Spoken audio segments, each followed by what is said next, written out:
Welcome to the Cemintel DIY DVD. Cemintel texture-based sheet and texture coat compounds can be used to modernise the look of any home. This DVD will highlight installation details and tips for the Cemintel texture-based sheet. Once installed, you'll see how easy it is to use the 3-step texture coat system to provide a rendered finish. Hi, I'm Sir Zaponi, and we're going to be showing you how to install Cemintel texture-based sheeting, and we're also going to be applying a rendered finish over the top. Now, let's look at some of the things we're going to need today in order to get this job done. The first and most important aspect of any job is personal safety equipment. What we have over here, 3 things: a dust mask for breathing protection, earmuffs for hearing protection, and eye goggles for eye protection. These are all really important, especially when using power tools. We may be using power tools when we're cutting this product here. This is Cemintel texture-based sheeting. It's a 7.5 fibre reinforced cladding sheet, and it's easy to identify because it's blue in colour. Let's look at some of the other things you'll need today. This is a Cemintel texture-based sheet brochure. It's got all the information you'll need in order to get the job done and done right. We've also got a chalk line, very useful for getting those long straight lines. A pencil for marking the sheet. A tungsten tip snap and score knife. Really handy tool, and I'll show you how to use it later. Hammer, obviously. What we have here is hot dip galvanised nails.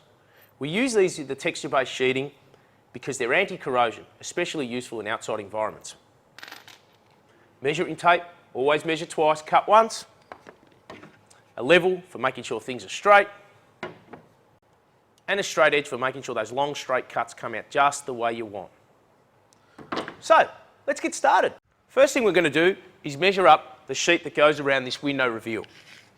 Just a handy hint, just come up off the ground a fraction, just to avoid moisture migration from transferring from the ground into the sheet.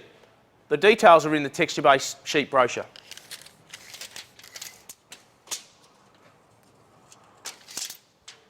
Really handy tip. Just measure up your vertical measurements, write them down on the wall.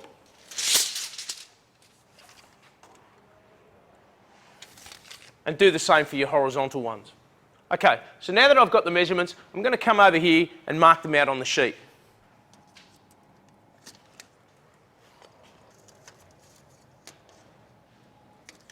Once again, really important tip, measure twice, cut once.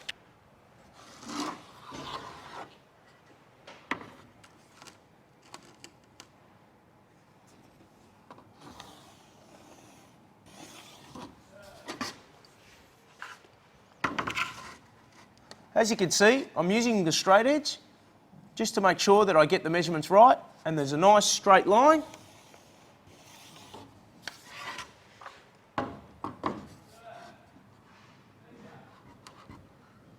And it should, hopefully, fit together like a bit of a jigsaw puzzle.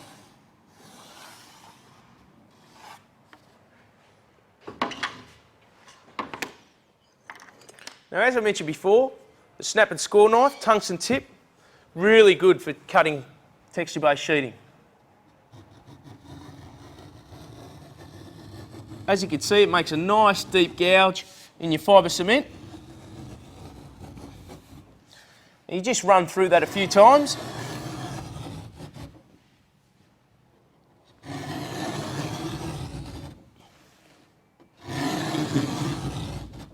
Takes a bit of effort.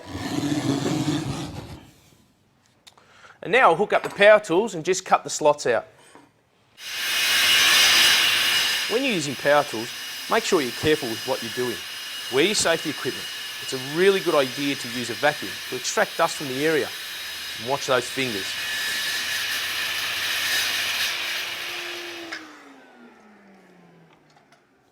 Now that we've cut the slots, it's just a question of snapping the sheet. We've scored the line, so all we need to do is put downward pressure like this, and it should just snap cleanly. Nice clean cut. We'll pick up the sheet and we'll check it for measurement, and once we've done that, we can nail it up.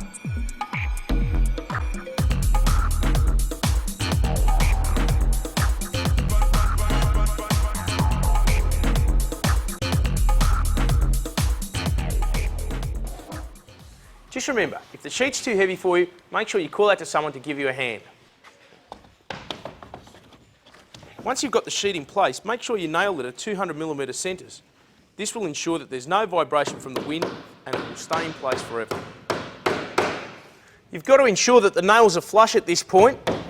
If they're sticking out, there's going to be trouble when you're trailing over the top of them, and if they're penetrating through it, they'll delaminate the texture-based sheeting and they won't be actually holding anything.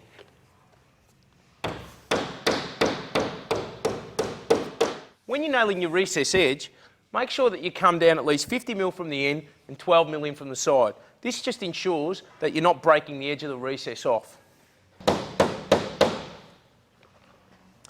Always ensure you've got a stud in place behind where your recess edge falls.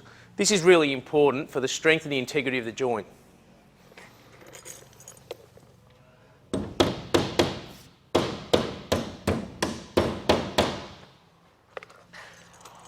When hanging the sheet vertically, ensure there's noggins at around 1350 high. You can also hang the sheet horizontally, but please make sure that your noggin directly behind where that recess joint is going to be.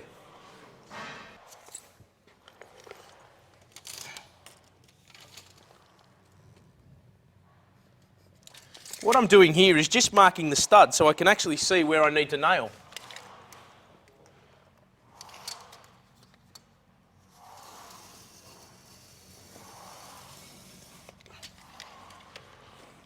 Your stud spacing should be no more than 600 apart, and once again you need to nail off at 200mm centres in the body of the sheet.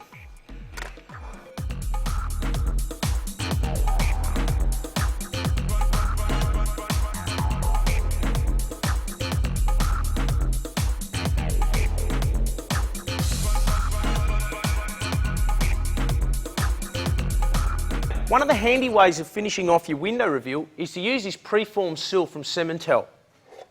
We're now going to move over to the joints. There's two types of joints you need to worry about. There's your recess joint and your control joint or your expansion joint. Let's come over here and see what things we need in order to do that. You've got your external jointing compound, which is a pre-mixed acrylic compound, and you bed in your tape and your control joints with that, and also your external and internal angles. With your control joints, be sure to refer to your texture-based sheet manual because that's going to explain to you where and when you need your control joints. We've got a stainless steel broad knife. We use stainless steel because it's rust resistant. The same with the trowel.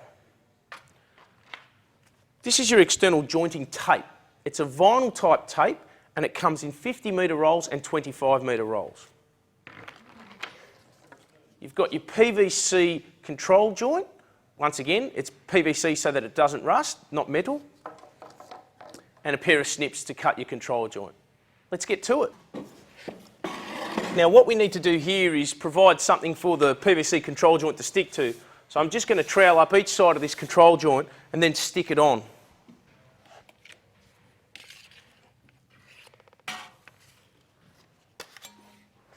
It's probably easiest to start at the top here and work your way down.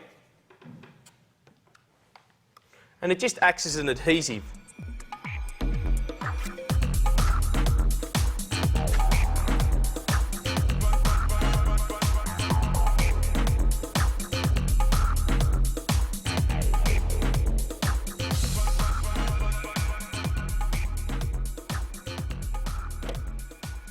Okay, so once you've finished bedding in the compound, just need to position the expansion joint in position.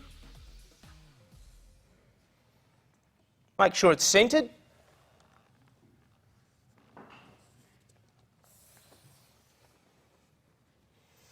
Always handy to measure back to the straightest object, like the window.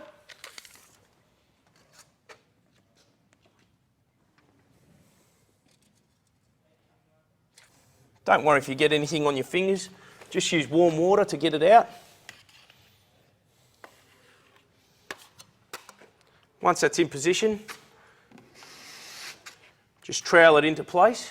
You've got these nice little nifty guides here which you tear away once you've finished texture coating.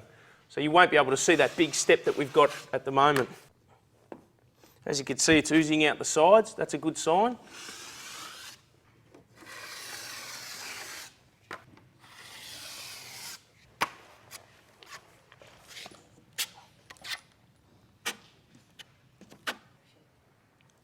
So once you've bedded in your expansion joint, let that dry for 24 hours and leave it, and let's move on to the joints. So with the joints, we need to measure out our tape, how long it's going to be. Just remember, smooth side out. And you can either cut this with tin snips or with a Stanley knife. It's a vinyl tape, very, very strong indeed, and the key to this system. So once you've cut your tape, you get some external jointing compound and apply it to the joint, making sure you evenly fill the recess. One of the things you have to watch out for is that you're putting enough compound on so that you're not getting any air bubbles trapped beneath the surface of the tape. It's important to work pretty fast to bed the tape in before the compound forms a skin. Work in the shade if possible, and remember the 10-30 rule. Try not to work in temperatures below 10 degrees Celsius or above 30 degrees Celsius. This will ensure the best possible job. So once again, smooth side out. Just press your tape in gently. Make sure it's nice and centred over the joint. Then just apply a nice skim coat over the top.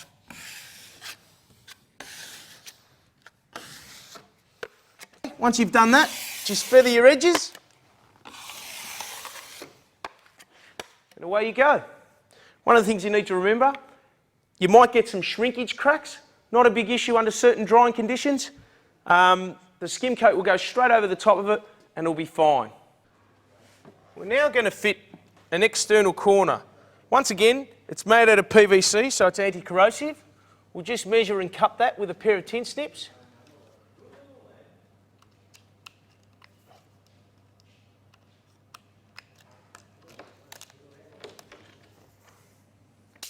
Same method applies with the external jointing compound. You just apply a layer to it and then bed it in with your joint knife.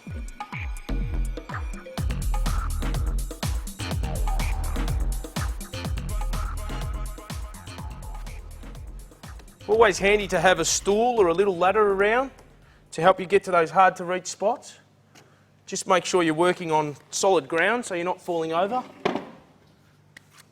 Another good tip is to wear old clothes because it doesn't really like the washing machine. I can tell you that from experience.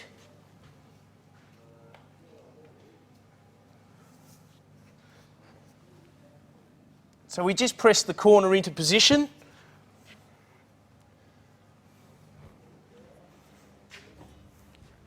Now's a good time to use a square just to make sure you've got it right.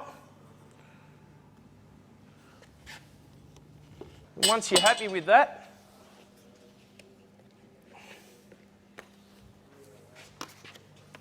just apply a layer over the top.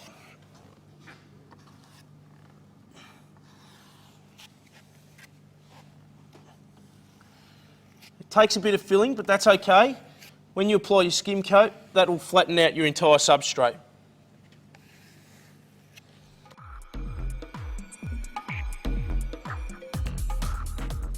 Next step, we're now going to put in the internal corner angle.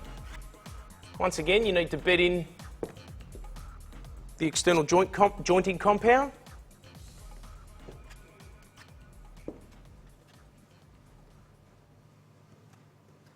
Most important part here is just to make sure that the beads are actually in position. As I mentioned earlier, the skim coat will provide the flatness in the substrate and get rid of some of the imperfections, and then the texture coat will do a great job of hiding all those imperfections. This product is called Trimtex PVC Magic Corner, and it's made for all sorts of different types of angles,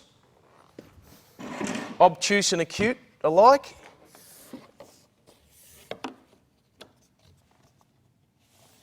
Once again, made out of PVC. Just squeeze that in. You can always wear gloves if you don't want to get your hands dirty. And apply your bedding compound over the top.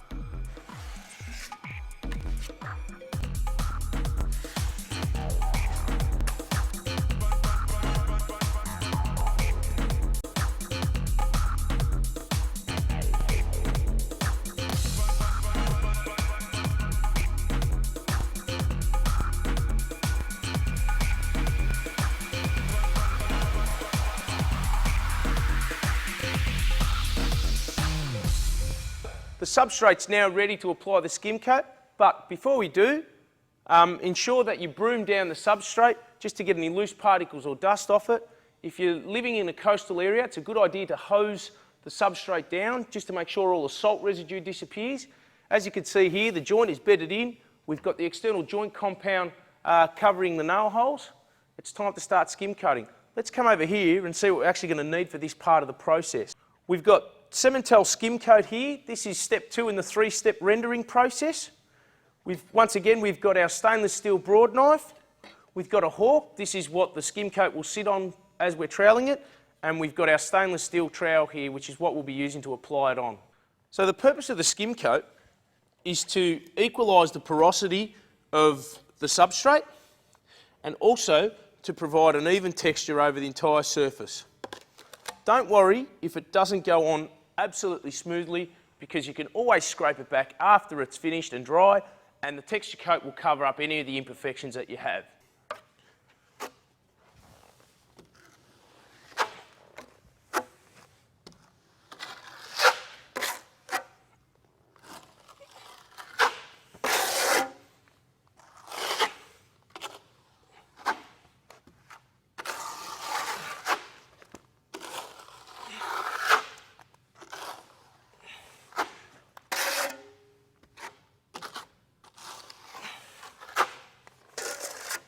It's important to start at the bottom and work your way up with the skim coat, but with the texture coat, we'll start at the top and work our way down.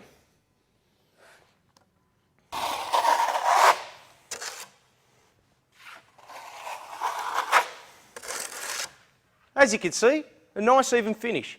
Don't worry too much about the imperfections. As I said before, we can always scrape them out once it's dry.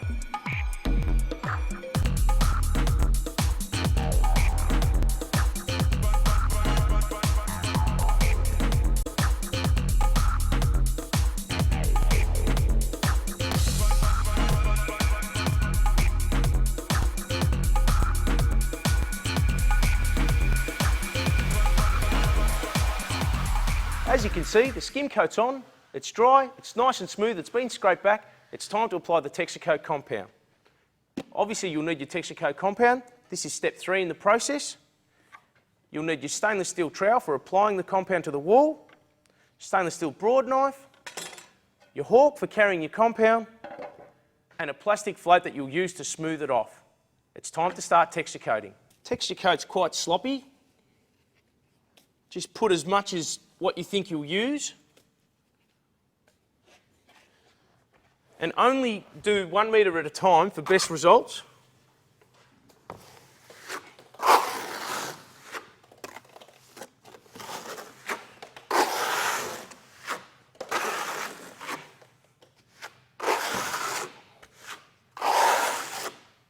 Always start at the top and work your way down.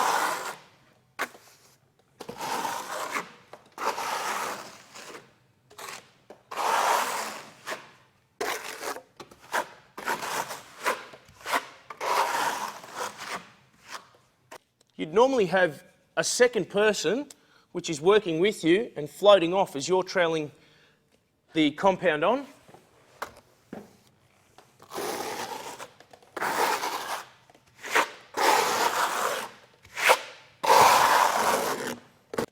It's really important to work from corner to corner or window to window, just to ensure that you don't get any joint marks or lines.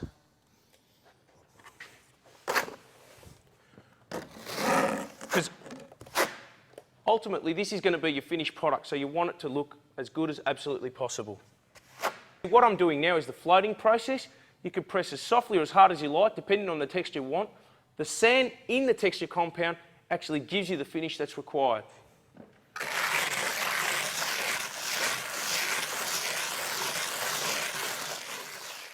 One of the really good benefits of this product is it can be used up to 100 metres from the shoreline in coastal areas.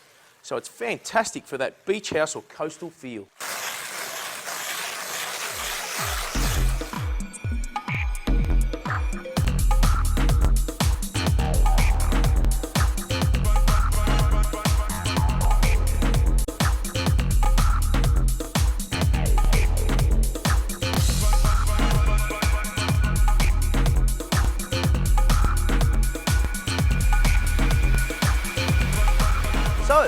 have it. Cemintel texture-based sheet system. All you need to do now is let that dry for 72 hours and then you can apply a good quality external paint or a membrane to the wall and that will provide UV protection.